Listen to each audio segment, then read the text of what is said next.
There are family secrets that should die with us, but there are others that need to be told so they never happen again. And mine is the kind that burns your soul until it comes out through your lips. Imagine being trapped by your 15 brothers and paralyzed, not knowing what to do. Good afternoon, my dears. My name is Mary Cooper, but everyone here calls me Grandma Mary or Grandma Mary.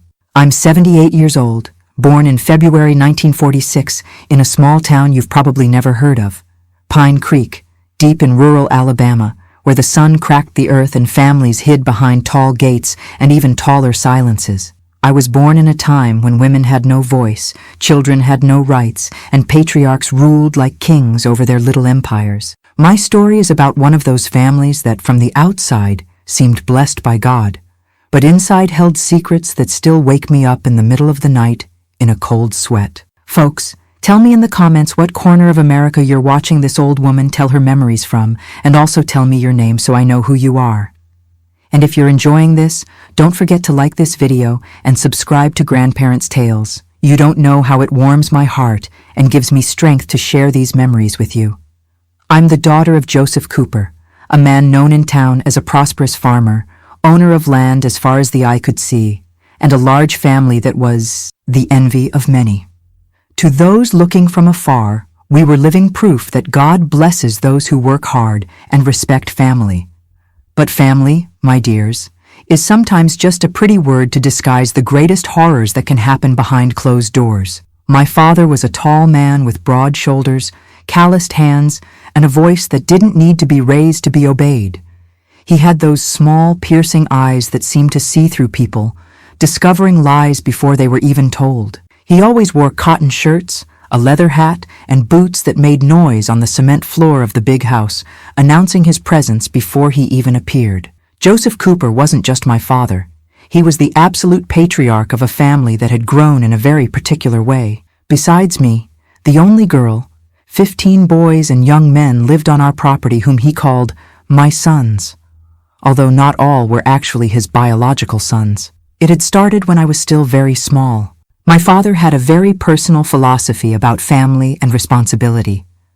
When one of his brothers went through difficulties, when a cousin became an orphan, when a distant relative had nowhere to leave their male children, Daddy would open the doors of our house. Family helps family, he would say, and a man who respects himself doesn't let his own blood suffer. So, over the years, our house filled with boys. There were my 3 legitimate brothers, John, Peter, and Michael, who were children from my father's first marriage. There were the 5 sons he had with my mother after me, Anthony, Frank, Joseph Jr., Manuel, and Severino. And there were the 7 cousins who came to live with us at different times, sons of uncles who died, relatives who emigrated, families that fell apart for reasons no one properly explained to a little girl. Our house was immense, built in the style of old plantation homes, with 3 different wings connected by long corridors and porches that went completely around the building. The main wing was where my father and mother's rooms were, along with the living room, dining room, and the large kitchen where Miss Connie, our cook, prepared food for almost 20 people every day. In the east wing were the rooms of the older boys, each room accommodating 2 or 3 of them, where the men's conversations happened, the secrets I couldn't know, the decisions that were made far from female ears. In the west wing were the younger boys, always supervised by the older ones, in a rigid hierarchy that Daddy had established from day one. And me? I had my own room in the main wing, very close to my parents' room, as was proper for the only girl in the house. A room with a white-painted iron bed, a hardwood wardrobe that had belonged to my grandmother, and a window that looked out onto the inner courtyard where the chickens scratched and where I spent afternoons embroidering or helping Mama with household chores. Mama's name was Rose Cooper, a small, delicate woman who had come from Georgia to marry Daddy when I was only 2 years old. She was my stepmother, but never made any difference between me and the children she had later.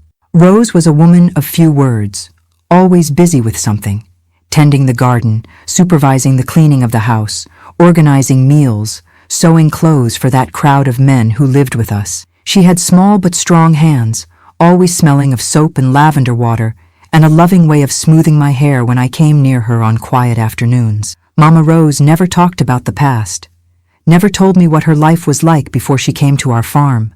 It was as if she had been born on the day she married Daddy, and everything that came before no longer mattered. The routine of our house was like a Swiss clock. Everything worked on the right schedule.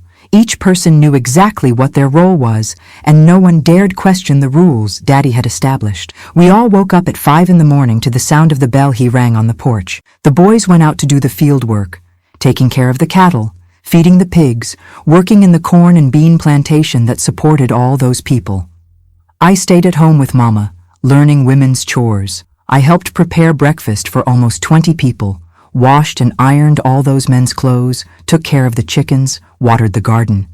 It was a hard life, but at the time I thought it was normal. I didn't know any other way to live, didn't know there were families different from ours. Daddy controlled everything with an iron hand. He decided what clothes each person would wear, what food would be served, what work each boy would do, even what time they could stay awake. No one left the property without his permission. No one received visitors without him knowing. No one spoke too loudly or laughed too loudly when he was around. But his control over me was even greater. I couldn't talk alone with any of the boys. Couldn't even go out to the yard without Mama's company. Couldn't wear dresses he considered provocative, which in his head was anything that showed the ankle or wasn't completely closed at the neck. A proper woman doesn't give cause for gossip, he always said. And my daughter will be a proper woman, even if I have to break the legs of anyone who dares look at her with malice. The boys in the house were of various ages. The oldest, John and Peter, were already over 20 and helped Daddy with the more serious business of the farm. They were grown men with thick beards and rough hands from so much work, whom Daddy treated almost like junior partners. They even had permission to go into town on Saturdays, as long as they returned before nightfall and didn't bring bad influences into the house. The middle ones, which included my biological brothers Michael, Anthony, and Frank, were between 15 and 19 years old. They were the loudest, the ones who sometimes tested the limits of Daddy's patience, the ones who dreamed of the day they could leave that property and see the world outside. But they were also the most loyal to Daddy, the ones who most reproduced his behaviors and opinions. And the youngest, from 10 to 14 years old, were a mixture of orphaned cousins and my younger brothers. These always lived in awe, always trying to please the older ones, always afraid of doing something wrong that would result in a beating or a punishment that could last weeks, because Daddy wasn't a man of conversation when someone disobeyed. His correction came in the form of double work, reduced food, or even a good spanking with the leather belt he wore at his waist. Those who don't learn through words, learn through pain, he always said. And everyone in that house knew he was serious. Our property was almost an hour's drive from the town of Pine Creek, on a dirt road that turned to mud during the rainy season and to dust in the dry season. We were isolated from the world, a complete family living almost like a small country with its own laws and customs. Daddy liked this isolated life. He said there were many temptations in town, many bad influences, many people who weren't decent. In here I know what happens, he used to say. I know who comes in, who goes out, what everyone does. Here my family is protected from the world out there, and it was true. We were protected from the world out there, but no one protected me from the world that existed inside that house, in the dark corridors, in the back rooms, in the heavy silences that fell over all of us whenever Daddy left to do business in town. It was on a Friday in March 1960, when I had just turned 14, that I discovered there are different types of protection, and that sometimes those who should protect us are exactly who we should fear the most. On that Friday in March 1960, I woke up with a strange feeling in my chest, as if something in the air had changed during the night. It was the end of summer in Alabama, and the heat was already becoming unbearable, even early in the morning. Daddy was more serious than usual during breakfast, speaking quietly with John and Peter about some business he needed to take care of in town. "I'll have to spend the whole afternoon away," he said, stirring his coffee with brown sugar. "I need to talk to Colonel Wilson about selling those cattle heads, and then I need to go to the county clerk's office to resolve some papers for the deed of the new land." It was a Friday like many others. Daddy always went out on Fridays to resolve the week's business, leaving John in charge of the property. But this time, something was different. I could feel it in the boys' looks, in the way they behaved during breakfast, as if they all knew something I didn't. After we finished eating, Daddy went to get ready. He put on his nicest white shirt, his new denim pants, and the leather boots he only wore to go to town. He put Brill cream in his hair, put on his hat, and went out to the porch where the blue Ford pickup was waiting. "John, you're responsible for everything here," he said, adjusting the keys in his pocket. "Any problem, you solve it. And watch the younger boys. I don't want any mess in my absence." What happened after that moment changed my life forever. The sound of the pickup's engine starting echoed through the yard like a bell tolling the hour of death. It was a sound I had heard hundreds of times before, but that day it took on a completely different meaning. Daddy accelerated slowly, as he always did, raising a cloud of red dust that took a few minutes to settle. We all stood still on the porch, watching the pickup disappear around the bend in the road. And then I realized how the silence that descended over the house was different from the normal silence. It was a heavy, loaded silence, as if the air had become denser. Mama Rose went into the kitchen without saying a word, and I followed her to help with the breakfast dishes. But as we washed the cups and plates, I felt the boys' eyes on my back, as if they were studying me, evaluating me. "Mama, can I go to the yard to take care of the chickens?" I asked when we finished with the dishes. "Yes, my child, but don't be long, as we're going to make bread for the week today." I went out to the yard trying to occupy myself with the normal tasks of the day, but I couldn't shake the feeling that something was wrong. The boys walked in small groups, whispering among themselves, stopping talking when I passed near. It was as if a conversation was happening that I couldn't hear. It must have been about 2 hours after Daddy left, when I was in the chicken coop gathering the day's eggs, that Michael appeared at the door. Michael was my brother by blood, 3 years older than me, a tall, thin young man who had always been affectionate with me. But that day, there was something different in the way he looked at me. "Mary, I need to talk to you," he said, in a voice I had never heard before. It was a low, somewhat hoarse voice, as if he were nervous. "What is it, Michael? Did something happen? Come with me. There's something you need to learn." Something in his tone left me cold inside. I left the basket with the eggs right there on the chicken coop floor and began to walk in the opposite direction from him. "Michael, I don't understand." "Learn what? You're 14 now, Mary. You're already at the age to know certain things about how women should behave with the men of the family." His words hit me like a bucket of cold water. I started running toward the house, but he was faster. He grabbed me by the arm, not with violence, but with a firmness that made it clear I had no choice. "No use running, Mary. Mama Rose is busy in the kitchen and won't hear you. And even if she did, she knows this is part of your education." "What education? What are you talking about?" "You'll understand when we get there." He took me by the hand, crossing the inner courtyard toward the back of the house, where the younger boys' rooms were. But instead of entering any of the rooms, he stopped in front of a door that I knew well, but rarely opened.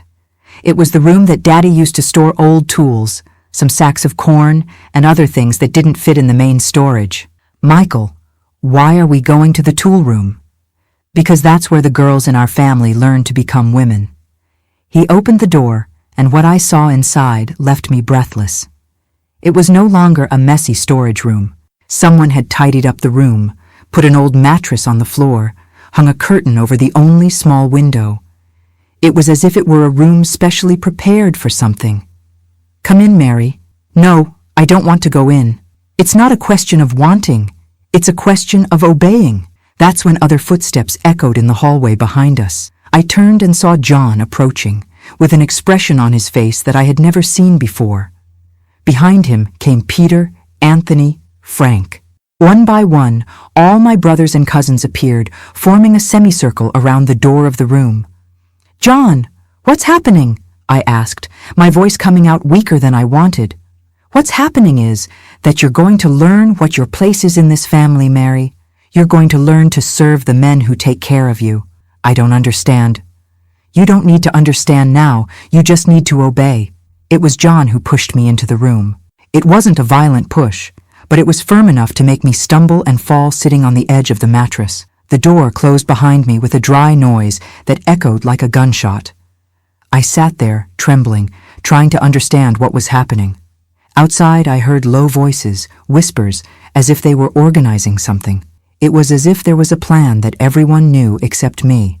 After a few minutes that seemed like hours, the door opened again. This time, it was Peter who entered, closing the door behind him. Peter was the second oldest, a 20-year-old young man, strong and quiet, who had always treated me like a little sister.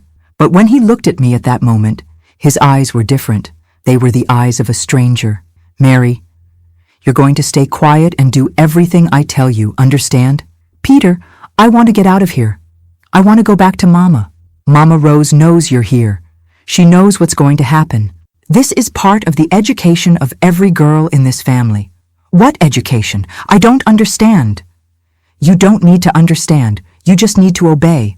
That's when I realized there was no escape. That those men I had called brothers all my life had transformed into something completely different. And that room had been prepared specifically for me, for that moment, for something terrible that I still couldn't fully comprehend. Peter approached slowly, and I cowered in the corner of the mattress. My mind was racing, trying to understand how I had reached that situation, how the men who should protect me had become my threat. "Please, Peter. I haven't done anything wrong. Why are you doing this to me?" "You haven't done anything wrong. You've just reached the right age." Then he crouched down to my height and firmly held my chin, forcing me to look into his eyes. "Now you're going to learn the first lesson about being a woman in this family. You're going to learn that our word is law and that you exist to serve us." I tried to get up, tried to run to the door, but he held me with ease. It was like trying to escape from a mountain. Peter was twice my size, twice as strong, and was determined to do something that I still couldn't fully understand. "Shh," he whispered, as if calming a frightened animal. "It will be quick if you don't resist. It will be much worse if you fight." It was at that moment that I understood what was happening. I understood what that room was for. I understood why all the boys were involved. I understood why Mama Rose hadn't come looking for me. It was a ritual, a tradition, something that happened every Friday when Daddy went to town. And I was the new participant in this ritual. What happened next, in those first minutes with Peter, was the beginning of my nightmare. I won't describe the details of what he did to me in that room, because some pains are too deep to be put into words. But when he finished, when he got up and adjusted his clothes as if nothing had happened, I was no longer the same girl who had entered there. "Now it's Michael's turn," he said, heading to the door. "Remember, if you scream, if you try to escape, it will be worse next time. Much worse." The door opened and closed. Peter left. Michael entered. And I understood that this was just beginning. One by one, they entered that room. Not all 15 at once. Some were too small. Others stood guard to make sure Mama Rose wouldn't interrupt us. But there were many. Many more than a 14-year-old girl should be able to endure. Between one and another, I was alone for a few minutes, lying on that mattress that smelled of mold and sweat, looking at the old wooden ceiling and trying to understand how my life had turned into that hell in a matter of hours. It was during one of these intervals that I got up, trembling, and went to the door. I tried to open it, but it was locked from the outside. I knocked softly, whispering, "Please, let me out. I promise I won't tell anyone. I promise I'll be obedient. Just let me out." From the other side of the door, I heard John's voice. "It's not over yet, Mary. A few more to go." And then I approached the small window and understood why they had put that curtain. It wasn't to darken the room. It was to muffle the sounds, so that even if I screamed, even if I begged for help, no one outside could hear. I knelt on the dirt floor and, with trembling hands, took an old towel that was thrown in a corner. I rolled it up tight and pushed it into the gap under the door. It was the last piece of hope draining away. I myself was helping to muffle my own screams. It was to muffle the sounds, I whispered to myself, tears streaming down my face, so that no one, not even God, could hear. And that's how I spent that endless Friday afternoon, measuring time not by the hands of a clock, but by the anguish of waiting. Waiting for it to end. Waiting for the next one to be the last. Waiting for the blessed sound of Daddy's pickup returning from town, which would mean the end of that torment. When I finally heard the roar of the Ford engine coming up the dirt road, It was almost night. The sun was setting behind the mountains, painting the sky orange and purple, and I was shattered on the floor of that room without even the strength to cry anymore. The door opened for the last time that day. John entered, helped me get up, and said in a voice that tried to be gentle, "Now you know how things work here. Every Friday, when Daddy leaves, you come to this room.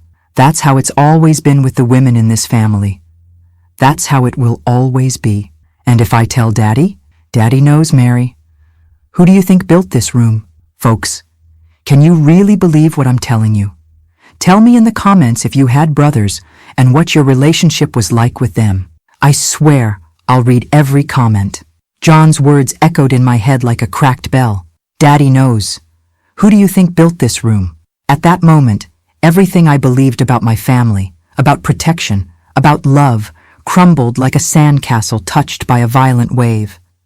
I returned to the main house staggering, my legs weak, my mind trying to process what I had just discovered. Mama Rose was in the kitchen preparing dinner, as if it were any ordinary day. When she saw me, she just nodded and said, "Go wash up and change clothes. Your father will be here soon, and we need to have dinner." There was no surprise in her voice. There was no concern. It was as if she knew exactly where I had spent the afternoon and why. I went to my room like a sleepwalker, looked at myself in the small mirror that sat on top of the dresser, and didn't recognize the person staring back at me. It was still Mary, but a different Mary. One who knew things she shouldn't know. One who had lost something she could never recover. When Daddy arrived that night, he greeted everyone normally, asked how the day had been, complimented the smell of the food Mama had prepared. During dinner, he talked about business in town, about the price of cattle, about the rain that was taking too long to come. It was a normal conversation in a normal family. Except that nothing was normal for me anymore. I tried to eat, but the food wouldn't go down. I tried to participate in the conversation, but the words wouldn't come out. Daddy looked at me across the table and asked, "Mary, you're quiet today. Did something happen?" It was John who answered, before I could even open my mouth. "She learned some important lessons today, Father. Lessons about responsibility and obedience." Daddy nodded, approving. "Very good. A woman only becomes a real woman when she learns what her place is in the world." That night, lying in my bed, looking at the dark ceiling, I began to understand that there was nowhere to run.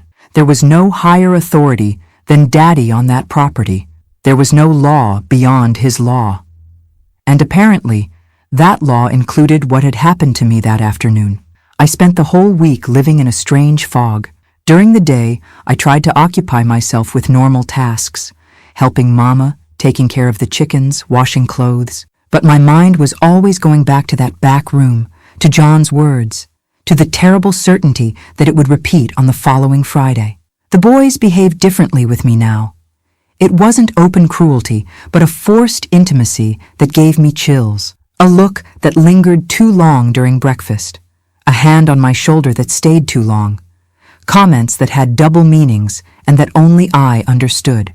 Michael, my own brother by blood, began to treat me as if I were his property. He ordered me to fetch water for him to wash, ordered me to make his bed, spoke to me in a tone of authority he had never used before. "Mary, come here and comb my hair," he would say, as if it were the most natural thing in the world. "Mary, go to my room and get my clean shirt. Mary, you forgot to wash my pants. Go wash them now." It was as if after that first Friday, I had become a personal maid to all of them. Not just a sister, but something lesser, something that existed to serve. Mama Rose observed all of this without saying a word. Sometimes I felt like running to her, crying in her lap, begging her to protect me. But I always remembered her words that afternoon. Go wash up and change clothes. She knew. She had always known. And somehow, she thought it was right. The second Friday came like a death sentence. I woke up that day with a knotted stomach, could barely eat breakfast, spent the whole morning throwing up from nervousness. When Daddy announced he was going out to town, I felt my legs go weak. "I have to go to Huntsville today," he said, adjusting his hat. "I'm going to resolve some business with a cattle buyer from there. I might be later than usual." Later than usual. That meant more time in that back room. More time of torment, more time of humiliation. This time, when I heard the sound of the pickup moving away, I didn't try to fool myself into thinking that nothing would happen. I knew it would happen. I knew it was inevitable. I knew that this was my life now. It was Anthony who came to get me this time. Anthony, who was 17 and had always been the most cheerful of my brothers. But when he appeared at the kitchen door and said, "Come, Mary," his cheerfulness was gone. In its place was something that reminded me of Daddy, a cold and relentless authority. I went with him because I had no choice. I walked through the corridors of the house I had known since I was born, but which now seemed strange, threatening. Each step took me closer to that room that had become the center of my nightmare. This time, when I got there, I saw they had made some improvements. They had put a basin with water and soap in a corner for me to clean up between one and another. They had hung a small mirror on the wall, as if I needed to see myself during that torture. They had even put an old chair where they could sit and wait their turn. "You already know how it works," said Anthony, closing the door behind us. "I don't need to explain again." And so began my second session in that hell. This time, I knew what to expect. I knew it would be Peter first, then Michael, then the others. I knew it would last for hours. I knew that in the end, I would be broken on the floor, waiting for the sound of Daddy's pickup. But there was a difference this second time. During the intervals, when I was alone in that room, I began to observe the details around me more carefully. I began to study each person who came in, each behavior, each word. It wasn't conscious yet, but I was beginning to look for cracks in that wall of cruelty. It was during the third Friday that I realized something important. Not all of them participated with the same enthusiasm. Some seemed to be there out of obligation, not out of their own will. Some avoided looking into my eyes. Some trembled almost as much as I did. In particular, I noticed that Charlie, one of the younger cousins who was only 15 years old, was always last in line. And when it was his turn, he always made up some excuse not to go in. "I have a stomachache," he would say. "I'm very tired today. I think I heard a car sound on the road." The others mocked him, called him soft, called him a little girl. But John always ended up letting it go, perhaps because he knew Daddy would soon arrive, and it was better not to insist. On the fourth Friday, something changed. Charlie wasn't even in line. When they asked about him, Michael said he was sick, with a fever, bedridden. But I knew it wasn't true. I had seen him working in the garden early in the morning, as healthy as ever. On the fifth Friday, the same thing. Charlie sick again. And this time, when Frank went looking for him to make sure he was really in his room, he didn't find him anywhere. "He must have gone fishing at the pond," said John, but there was irritation in his voice. "Let it go. We're already wasting too much time." It was on this fifth Friday that I made a decision that would change everything. While I was in that room, suffering what had become my weekly routine of horror, I began to plan. I began to think about Charlie. I began to wonder if he could be the crack I was looking for. Charlie was the son of one of Daddy's uncles who had died in a work accident 3 years earlier. His mother had moved to Memphis soon after, but couldn't afford to take her son with her. Daddy had offered to raise the boy, and everyone thought it was an act of kindness and generosity. But I began to wonder if Charlie saw things the same way, if for him that house was a home or a prison, if he participated in those rituals of his own free will or out of fear, if he, like me, was looking for a way to escape. During the week that followed, I began to observe Charlie more carefully. I noticed that he always stayed more apart from the other boys.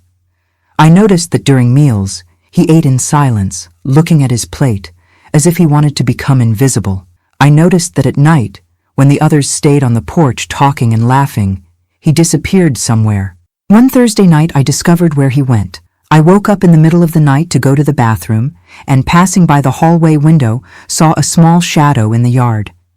It was Charlie, sitting alone under the big mango tree, looking at the stars. There was something in his posture that caught my attention. It wasn't the posture of someone who was just relaxing after a day of work. It was the posture of someone who was suffering, someone who was lost, someone who, perhaps, was looking for answers in the night sky. On the following Friday, when Daddy announced he was traveling to Chattanooga to resolve some problems with the documentation of some lands, I felt the familiar tightening in my stomach. But this time, along with the fear, there was something else. There was a plan forming in my head. When John came to get me, as he always did, I went with him without resisting. I entered that cursed room for the 6th time, lay down on that mattress that I knew so well, and waited. But this time, I was paying attention to who came in and who didn't. Peter came in first, as always. Then Michael. Then Anthony. One by one, they came in and out, using me as if I were an object, as if I had no feelings, as if I weren't a person. But when it got close to the end, when it was almost 5 in the afternoon and the sun was beginning to set, I noticed that Charlie wasn't in line again. And this time, when Frank went looking for him, he came back with a worried expression. I didn't find him anywhere. I looked in his room, in the garden, in the barn, at the pond. Nothing. Then forget it, said John, irritated. If he doesn't want to participate, it's his problem. When Daddy gets home and finds out he's running away from his responsibilities, let him explain. But I knew Charlie wasn't running away from responsibilities. He was running away from torture. And at that moment, looking at the ceiling of that room where everything bad that had happened in my life had begun, I was sure I had found my crack. Charlie was like me. Charlie was suffering. And maybe, just maybe, he would be willing to help me break that cycle of horror that had become our life. In the week that followed, my life turned into a careful strategy of observation. I knew I needed to approach Charlie somehow, but I also knew I couldn't be obvious. Any wrong move, any suspicious conversation, and John or one of the others might suspect and make everything even worse for me. During the days, I continued with my normal obligations, helping Mama Rose in the kitchen, taking care of the chickens, washing clothes. But now each task had a dual purpose. When I went to fetch firewood in the backyard, I looked for Charlie. When I hung clothes on the clothesline, I kept an eye on his movements. When I helped serve meals, I paid attention to how he behaved with the others. What I discovered was revealing. Charlie was treated by the other boys as a pariah. It wasn't open cruelty, but a kind of subtle contempt that I began to recognize. During meals, he was always left with the worst piece of meat, the most uncomfortable chair. When they divided tasks, they always gave him the heaviest and most unpleasant work, and when they made jokes or told stories, he was never included. It was as if he was tolerated there, but not accepted, as if his presence was an obligation, not a pleasure. And the more I observed, the more I realized that this wasn't by chance. There was something about Charlie that bothered the others, something that made him different from the pack. One Tuesday morning, I finally got my first real opportunity to talk to him. Mama Rose had sent me to the small pond to fetch water for washing clothes, and when I got there, I found Charlie sitting on the edge with his feet in the water, looking at nothing. "Hi, Charlie," I said, lowering the bucket into the water. He was startled, as if he had been caught doing something wrong. "Hi, Mary. Sorry, I was just leaving. You don't need to leave because of me. The pond is big enough for both of us." He looked at me with a strange expression, as if he wasn't used to kindness coming from someone in the family. We stayed silent for a few minutes, me slowly filling the bucket to buy time, him moving his fingers in the water. "Charlie," I finally said, "can I ask you a question?" "Sure." "Do you like living here?" The question caught him off guard. He looked at me with wide eyes, as if I had asked something dangerous. "Why are you asking that?" "Just curious. It must be hard being away from your mother, isn't it?" It was as if I had touched an open wound. I saw tears forming in his eyes, and he tried to hide them by looking away. "Sometimes I dream that she comes to get me," he whispered, "but I know it will never happen. She doesn't even have money for the bus ticket. And if you could leave here, would you leave?" He looked me directly in the eyes for the first time. "Why are you asking these things, Mary? If someone hears, no one will hear.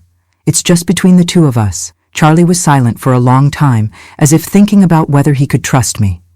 Finally, his voice came out very softly, almost a whisper. "I would run away. I would leave today if I could." "Why?" "You know why."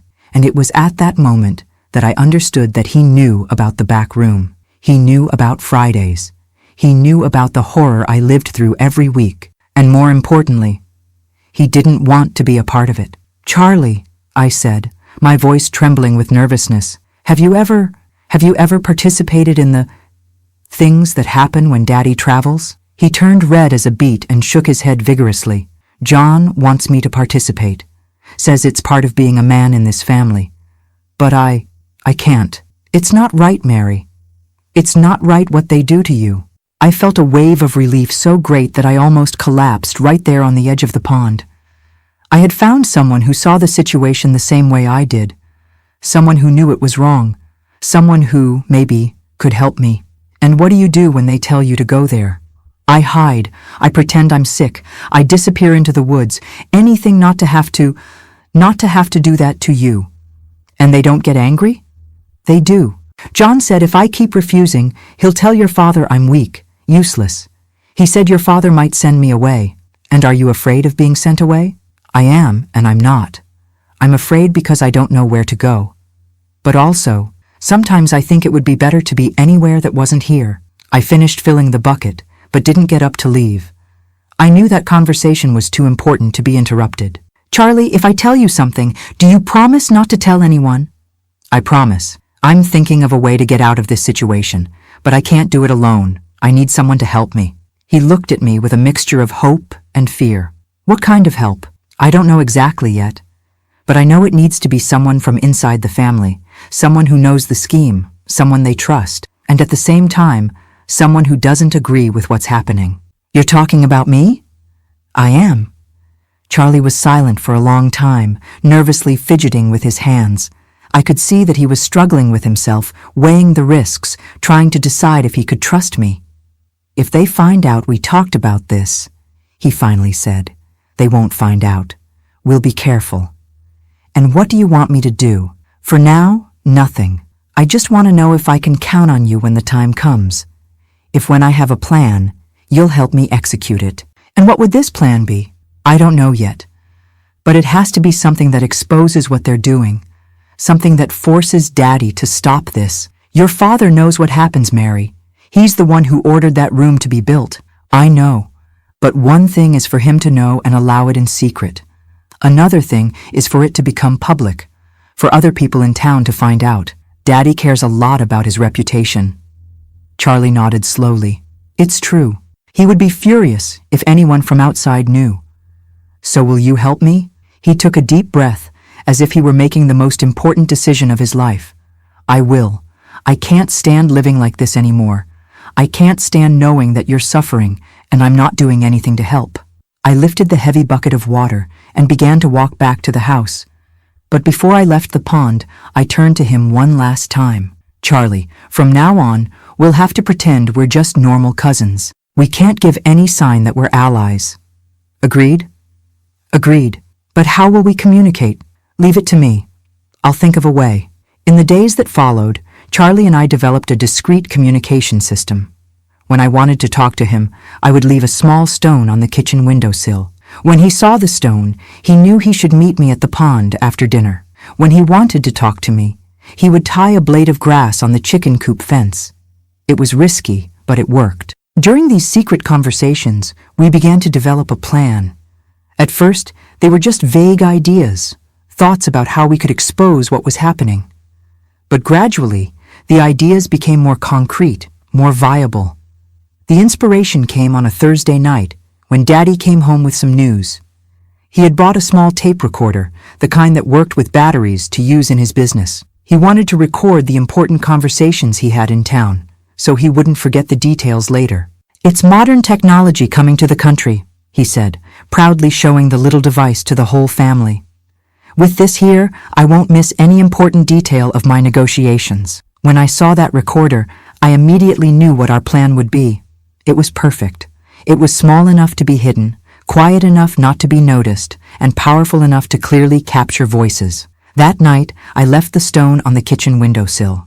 When I met Charlie at the pond, he saw in my face that something had changed. I have a plan, I said, barely able to contain my excitement. And it's a plan that might work. I explained to him about the recorder, about how we could use it to record what happened in the back room. If we could get a clear recording of the voices, the orders, the sounds, we would have irrefutable proof of what was happening. And after we have the recording, he asked, then you deliver it to Daddy. Say you discovered it by accident, that you were passing by the room and heard. Pretend you were horrified, that you didn't know this was happening. And why would I do that? Why would I turn in my own cousins and brothers? Because you're different from them, Charlie. Because you have a conscience. And because when Daddy hears that recording and realizes that his family secret is recorded on a device that can be heard by anyone, he'll be desperate. You think he'll stop everything? I think he won't have a choice. His reputation is worth more than anything. If there's a risk of this recording reaching the ears of someone outside the family, he'll do anything to prevent that from happening. Charlie thought for a few minutes, visualizing the plan in his head. When do you want to do this? Next Friday. Daddy said he's going to Huntsville again, so he'll take a while to return. It will give us enough time to hide the recorder, make the recording, and take it out before anyone suspects. And where will we hide it? Under that old chair in the corner. It's the perfect place. Close enough to capture everything, but hidden enough for no one to see. And if they discover the recorder during the things, they won't discover it. They're too focused on what they're doing to pay attention to details. And besides, it's always kind of dark in there. We left that conversation with our roles well defined. Charlie would be responsible for borrowing the recorder without Daddy noticing. I would be responsible for hiding it in the room at the right time. And in the end, he would deliver the recording to Daddy, pretending to have discovered everything by accident. It was a risky plan, full of variables that could go wrong. But it was our only chance to break that cycle of horror that had dominated my life for the past few months. It was our only chance to transform one of the monsters into our ally, using the family's own power structure to destroy the system that imprisoned me. On the following Friday, when Daddy announced he was traveling to Huntsville, I felt a mixture of terror and expectation. I knew it would be another afternoon of suffering, but I also knew it might be the last. If our plan worked, if we got the recording we needed, everything would change. The recorder was hidden in my underwear, small and warm against my skin. Charlie had managed to take it the night before, when Daddy was distracted talking to Mama Rose about corn prices. When I heard the familiar sound of the pickup moving away, I took a deep breath and prepared to put our plan into action. When John came to get me that Friday, my heart was beating so hard that I was sure he could hear it. The small recorder was hidden in my blouse, warm against my skin, seeming to weigh much more than it actually did. Each step toward the back room was a struggle between the terror of what was going to happen and the hope that we finally had a way out. Today, Daddy will take longer to return, said John as we walked through the corridors. So we have plenty of time to educate you properly. His words froze my blood, but also confirmed that our plan had chosen the perfect day. More time meant that the recording would be more complete, more incriminating, more evidence of the horror I lived through every week. When we reached the room, I took a deep breath and entered as I always did. But this time, I had a mission. While John closed the door and turned to talk to someone outside, I took the opportunity to quickly crouch near the old chair in the corner. With movements I had mentally rehearsed hundreds of times, I took the recorder from my blouse and pushed it under the chair, turning it on with the same movement. "What are you doing down there?" asked John, turning to me. "A button fell off my blouse," I lied, getting up quickly. I already found it. He didn't suspect anything. Why would he? To them I was just an object, a doll that had no thoughts of its own, that wasn't capable of planning anything. This underestimation of theirs was exactly what saved our plan.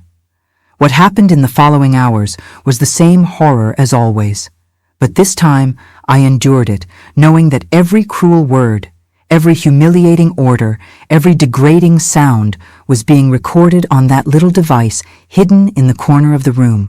It was as if I was collecting ammunition for a war I could finally fight. Peter came in first, as always. But this time, when he started talking to me in that tone of superiority that I knew so well, I thought about the recorder capturing every word. "Today you're going to learn some new things, Mary. Things that a proper woman needs to know to please a man." Michael came next, and with him came a verbal cruelty that was almost worse than the rest. He liked to humiliate with words, to explain to me exactly what my place was in that family, what my role was as the only woman in the house. "You exist to serve us, Mary. Daddy raised you for this, to be our property, our entertainment." Each word entered the recorder like a confession.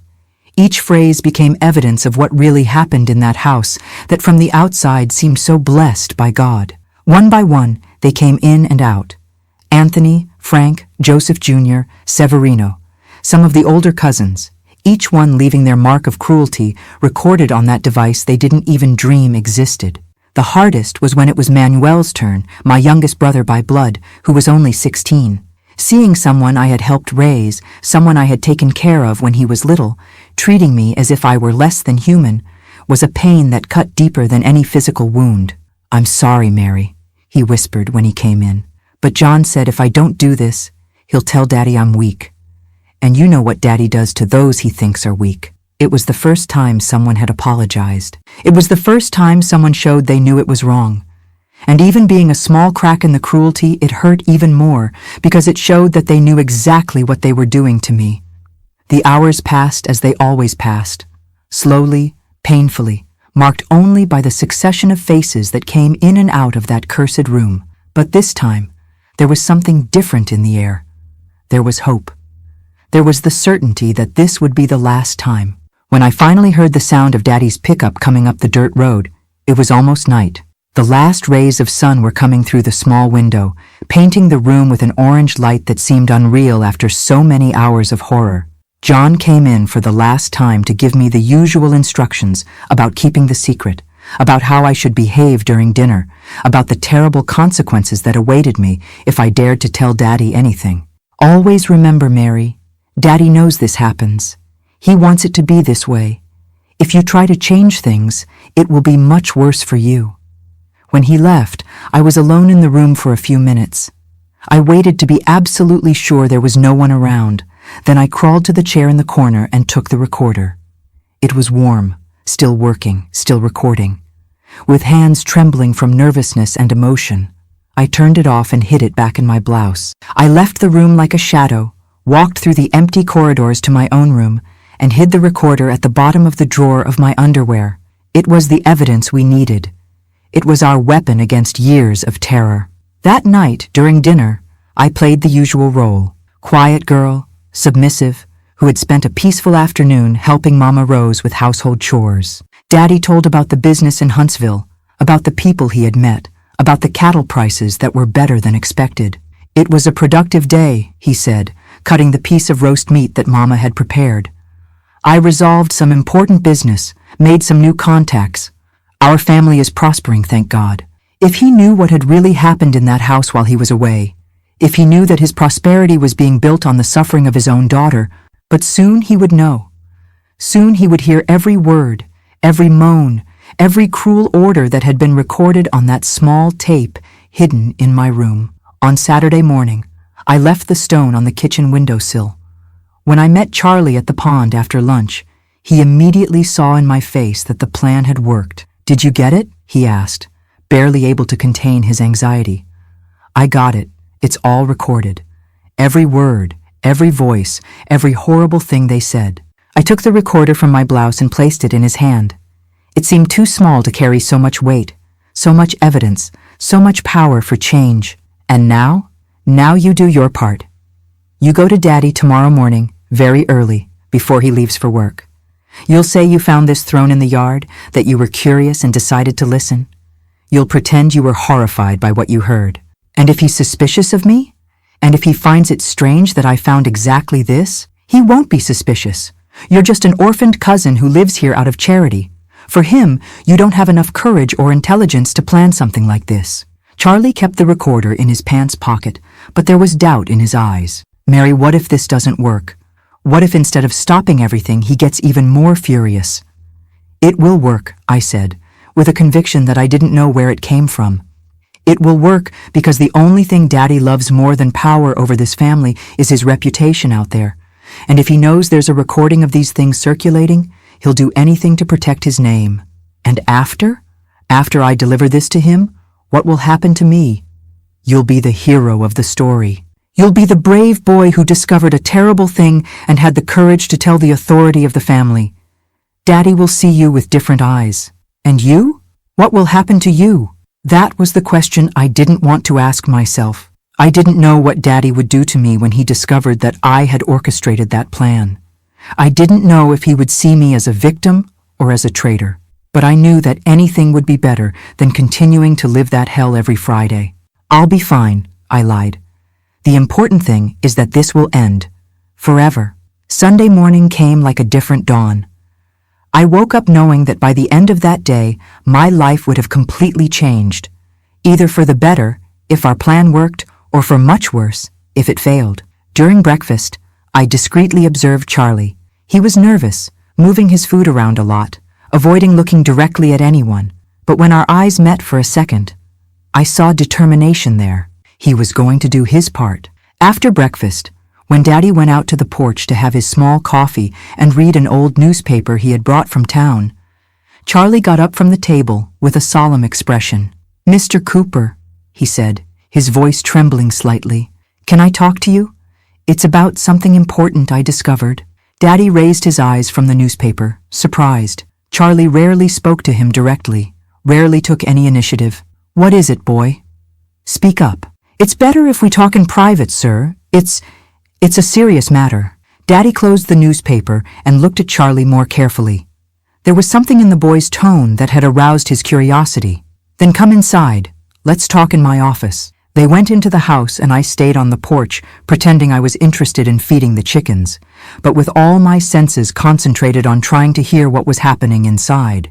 Daddy's office was at the back of the house, but I still managed to hear some fragments of the conversation. Charlie's voice, nervous, explaining how he had found the recorder. Daddy's voice, first irritated, then concerned. And then, silence. A silence that lasted almost half an hour.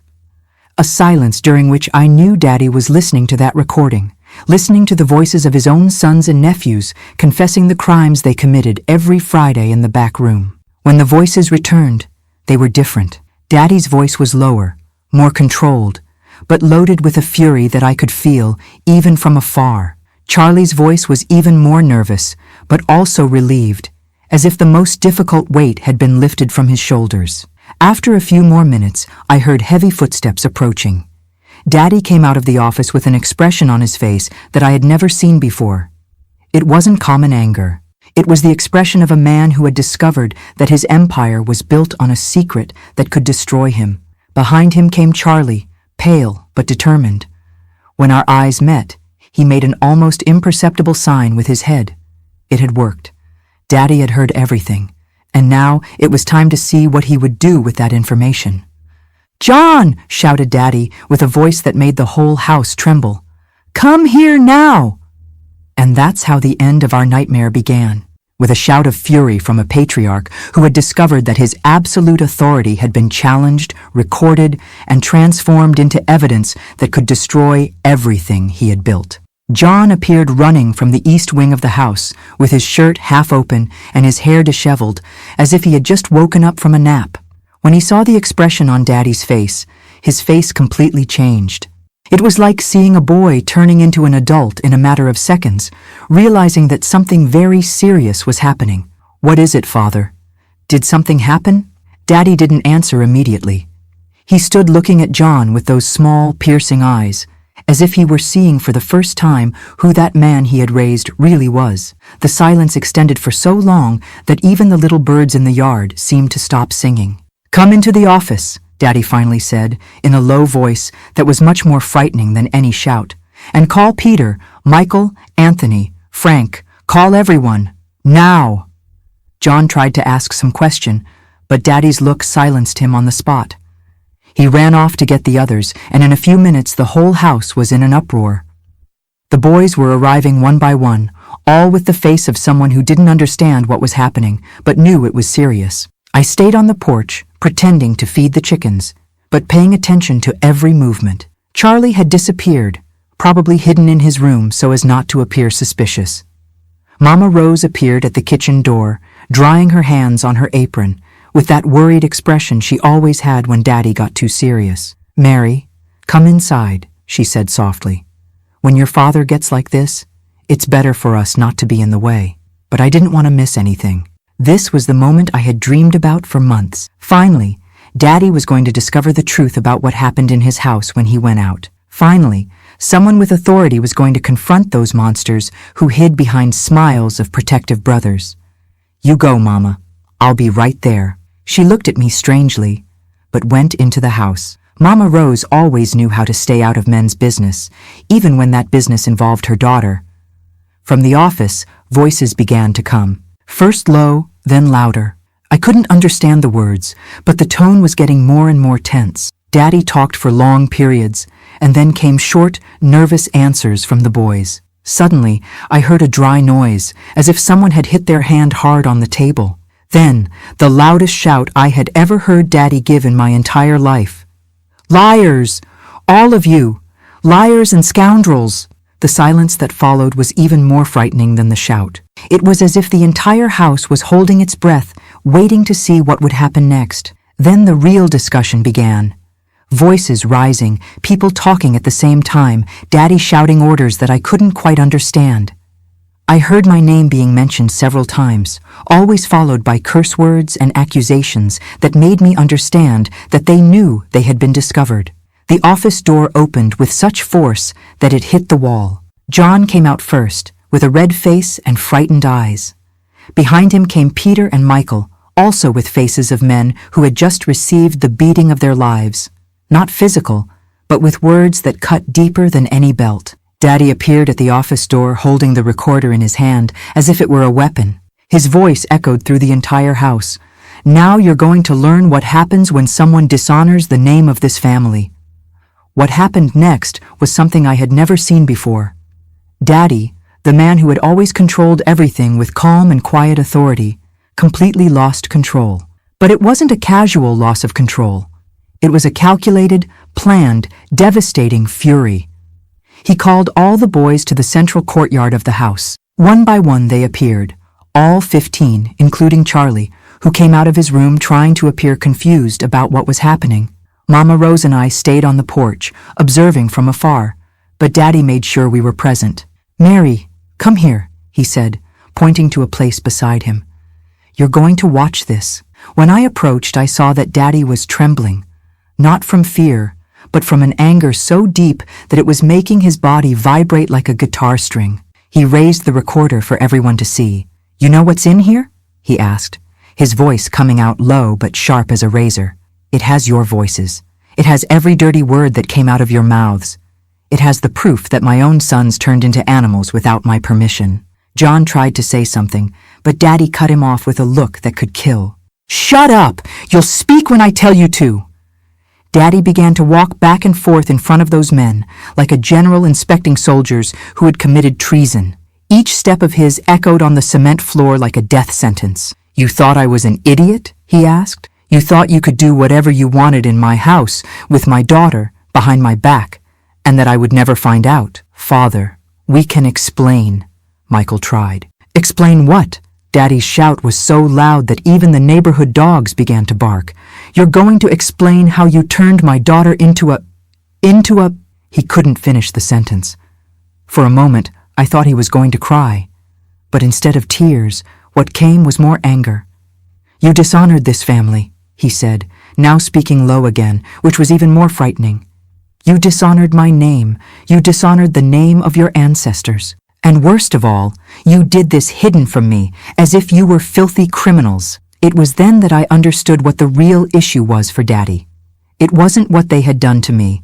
It was the fact that they had done it without his permission. It was the disobedience, not the crime. It was the disrespect to his authority, not the suffering they had caused me. "John," said Daddy, pointing to his oldest son, "you were responsible for this house in my absence. It was your obligation to maintain order and decency. Instead, you organized this." John tried to defend himself. "Father, I thought you knew that it was normal." "Normal?" Daddy took 2 steps in John's direction, and the 22-year-old man backed away as if he were a 5-year-old child. "Normal is respecting the rules of the house. Normal is asking permission. Normal is maintaining the dignity of the family." Then Daddy turned to all the others and made the announcement that changed everything. "From today on, things will be different in this house. Very different." He started with the immediate punishments. John lost all the privileges of being the oldest son. He could no longer go to town on Saturdays, could no longer make decisions about the farm, could no longer give orders to anyone. Peter received the same treatment. Michael, Anthony, and Frank were demoted to simple workers, with no right to an opinion about anything. "You're going to work from sunup to sundown," said Daddy. "You're going to eat after everyone else. You're going to sleep on the floor if necessary. You're going to learn what respect is the hard way." But the bigger punishment came later. "And there's one more thing. You will never speak a word to Mary again. You will never look at her. You will never breathe the same air as her if I can help it." Daddy turned to me, and for the first time since everything had begun months ago, I saw something like affection in his eyes. It wasn't exactly paternal love, but it was at least recognition that I existed as a person, not just as property. "Mary, you're going to have a new room. In the main wing, next to ours. You'll have a key. You'll have privacy. And if any of these scoundrels approaches you, you can come tell me, and I'll break his neck." Then he did something that completely surprised me. He turned to Charlie and said, "Charlie, you did the right thing. You showed character when all the others showed they were shameless. From today on, you're my right-hand man. You're going to help me maintain order in this house." Charlie turned red and just nodded, agreeing. Our eyes met for a second, and I saw that he was as surprised as I was with the turn of events. Daddy wasn't finished. He turned to the others and made the final announcement. "And so you never forget what happens when someone disobeys the rules of this house." He went to the back room, that cursed room that had been the center of my nightmare for so many months. He returned with a can of kerosene. "You're going to burn this room," he said. "You're going to burn everything in it. The mattress, the chair, everything. And then you're going to punch the walls until they turn to dust." Watching that room being destroyed was like seeing my nightmare catching fire along with it. The flames licked the walls where I had suffered so much, consuming every bad memory, every moment of terror. When everything turned to ashes, I felt as if a part of my soul had finally been liberated. But Daddy still wasn't finished with the changes. In the days that followed, he completely restructured the hierarchy of the house. The boys who had participated in what he called the conspiracy against the family were all demoted. Some of the younger cousins, who hadn't participated because they were too small, were promoted to positions of trust. The family dynamic changed radically. During meals, there was a heavy silence. John, Peter, and Michael ate with their heads down, like ashamed dogs. Charlie sat beside Daddy, receiving guidance about the farm work. And I could finally eat in peace without feeling predatory looks on me. Mama Rose never commented on anything that had happened. It was as if she had woken up one day and discovered that the house rules had changed overnight and simply accepted the new reality. Maybe she always knew that one day things would explode. Maybe she was even relieved. The most impressive thing was seeing how Daddy took total control of the situation. He didn't just punish the guilty, he rebuilt the entire family system in a way that something like this could never happen again. He established new rules, new schedules, new supervision. It was as if he had realized that his empire had almost crumbled because of his absence, and now he was determined to never leave the house again without having absolute certainty that everything was under control. For me, it was like being reborn. For the first time in months, I could walk through the house without fear. I could sleep without having nightmares. I could wake up on Fridays without feeling terror in my stomach. The sound of Daddy's pickup leaving was no longer the signal for my hell. It was just the sound of a car leaving. Charlie became my silent protector. We never openly talked about what we had done together, but there was an understanding between us. He had risked everything to help me, and that had changed not only my life, but his as well. From a rejected orphaned cousin, he became Daddy's trusted person, the new one responsible for the order of the house.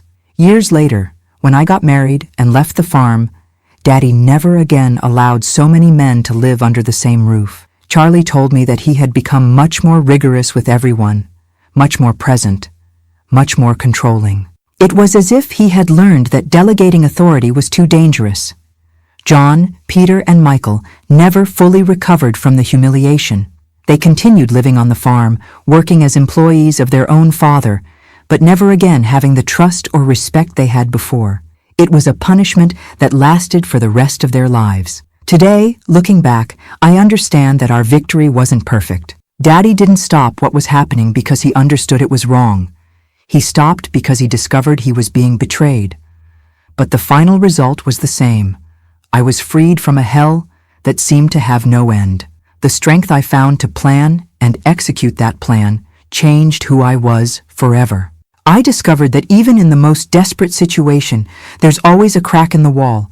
There's always an unexpected ally. There's always a way to transform the very structure that oppresses us into a weapon for our liberation. My dears, congratulations for having listened to me this far. These days, people can't listen to someone speak for more than a few seconds. So if you really made it this far, thank you very much. For me to know who the dear ones who are really with me here are, comment the word courage. If this story moved you in any way, if it brought some kind of reflection or hope, I ask from the bottom of my heart that you like this video and subscribe to Grandparents' Tales. You don't know how much it gives me strength to continue sharing these difficult memories that might help other people who are going through similar situations. Because life teaches us that there's always a way out. There's always hope. There's always a way to break the chains that bind us. Sometimes that strength comes from within us. Sometimes it comes from an unexpected ally, but it always exists. The important thing is to never give up looking for it. Thank you for accompanying me on this painful but necessary journey. Always remember, you are stronger than you imagine. And no matter how dark the situation may seem, there is always a light at the end of the tunnel waiting to guide you to freedom.